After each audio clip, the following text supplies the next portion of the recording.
नमस्कार, मी रुपाली अलिबाग स्पेशल रेसिपीजमध्ये तुमचं पुन्हा एकदा स्वागत करते। आज आपण बनवणार आहोत अलिबाग स्पेशल सुकट फ्राय। चला तर मग सुरू करूया। त्यासाठी मी सुकट घेतली आहे, ती 5 मिनिटं पाण्यात भिजवून ठेवली आहे। 1 चमचा काळी चिंच घेतली आहे। 1 कांदा कापलाय, 4 लसणाच्या पाकळ्या ठेचून घेतल्या आहेत, 1 बटाटा कापून घेतलाय आणि कोथिंबीर घेतली आहे।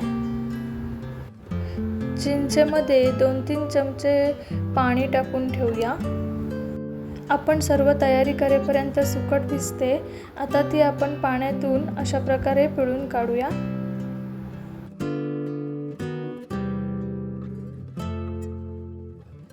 आता तेल तापलेलं आहे, त्यामध्ये आपण लसूण टाकूया।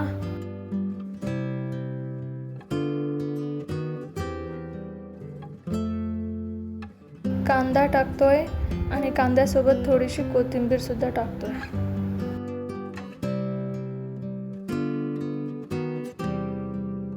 कांदा शिजला की त्यामध्ये अर्धा चमचा हळद टाकते आणि 1 चमचा गरम मसाला टाकते, तसेच अर्धा चमचा मीठ टाकते।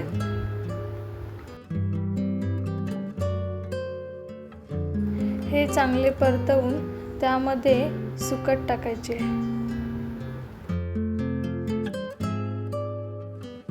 सुकट चांगली फ्राय करून घ्यायची आहे। 2-3 मिनिटे सुकट फ्राय केल्यानंतर त्यामध्ये बटाटा टाकतोय।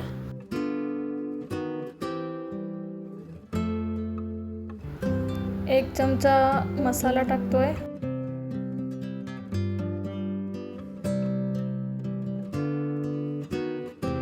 सुकट शिजते तोपर्यंत आपण चिंचेचे पाणी काढून घेऊया।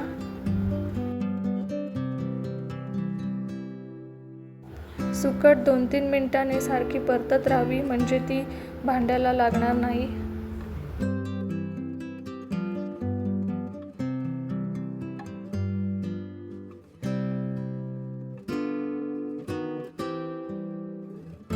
आता ताटावर थोडंसं पाणी ठेवतोय।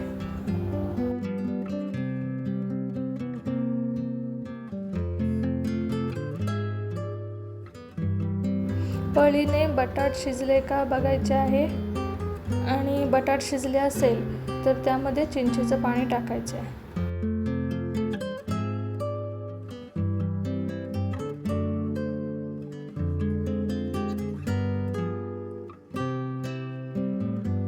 आपली सुकट तयार आहे। आता त्यामध्ये कोथिंबीर टाकूया आणि सर्व करूया। सुकट फ्राय चपाती किंवा भाकरीसोबत खूपच छान लागते। तुम्ही नक्की बनवून पहा आणि मला कमेंटमध्ये सांगा। तुम्हाला जर माझी ही रेसिपी आवडली असेल तर नक्की लाईक, शेअर अँड सबस्क्राईब करा आणि खाली बेल आयकॉनवर प्रेस करा, म्हणजे माझ्या नवीन रेसिपीज तुमच्यापर्यंत पोहोचतील। धन्यवाद।